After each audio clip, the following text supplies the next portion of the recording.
All right, so we mixed up some mud, and us doing it for a job, we get a trash can going, put 4 or 5 boxes of mud in there. We use Hamilton lightweight, all purpose, and we mix it up. I don't know if that can kind of give you an indication how runny we do it. I just like to have it nice and easy to spread on the wall, so your fingers and hands don't hurt after a long day. But you know, to you guys, doing it on 1 or 2 walls in your home, probably not a real big deal, but just, you know, get it fairly. You don't want it so thin that it's just running off your knife, but you know, medium. So anyway, this is that flat texture. Some people call it Santa Fe or Sun Valley texture. So the way I put it on is,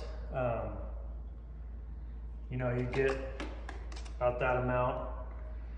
I have 2 fingers on the back of my knife, hold it with the other 3 fingers on the handle, and go up. And you can if you lay it flat, all your mud comes off like that.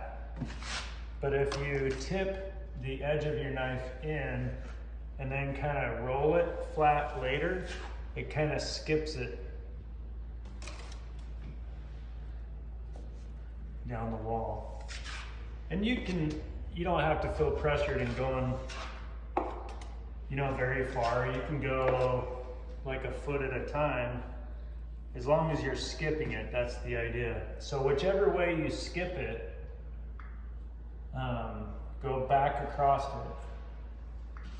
the other way, and you kind of widen out those blobs. You just use kind of medium pressure, and then you can always use harder pressure, crisscrossing back over it to your desired way you want it to look. Right now, to me, these holes are a little too deep. I want it shallower, and I want bigger texture blobs. So I'll go back over it the other way. See, they start closing in the voids, or the holes. And I'm getting it flatter and closer to the wall. And you can just keep going however much you want. You can crisscross back the other way and keep going until you get your desired look that you want. And just try to keep your angle clean. You know, just kind of go up there and keep playing with it a little bit, more and more. And then the next day you'll come in after it's, you know, keep it about 75 degrees, and the next day or so you should be able to come back in your room and go back over it with sandy, or with a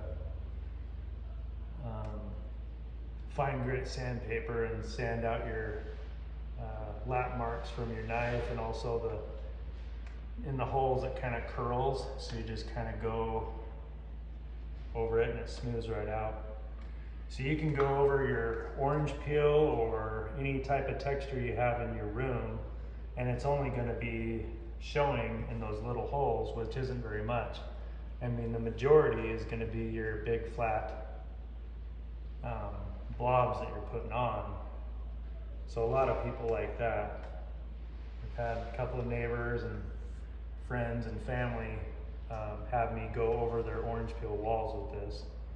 It's always smart to pre-prime in case it's like old paint or old, you know, cooking oils going around in the house and having an oily surface. So you want it to bond.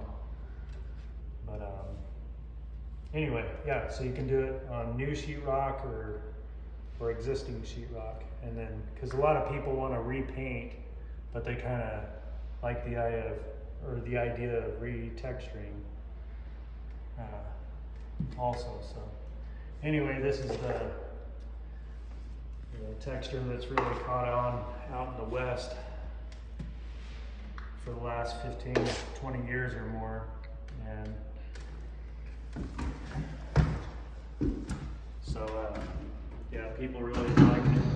You know, back east, they just do smooth wall. And that's what they're used to. Out west, we do this. So it really helps. You know, a smooth wall, you have your lines where you know, do your joints. And so this just helps spice up everything so you don't see definite lines everywhere. So, yeah, just kind of keep going over it. And if you don't like a spot, just wipe it off and just kind of add blobs again, crisscross, and kind of come back over.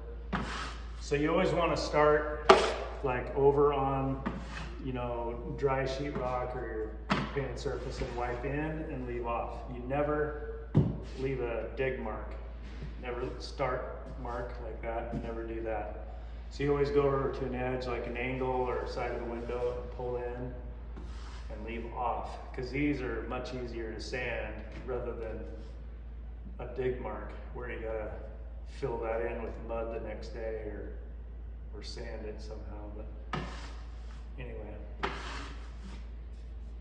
And then I'm gonna go around light boxes and just cover it really good around the edge. That way your cover plate will fit on good. You don't want to leave holes for gaps around the side of your cover plate.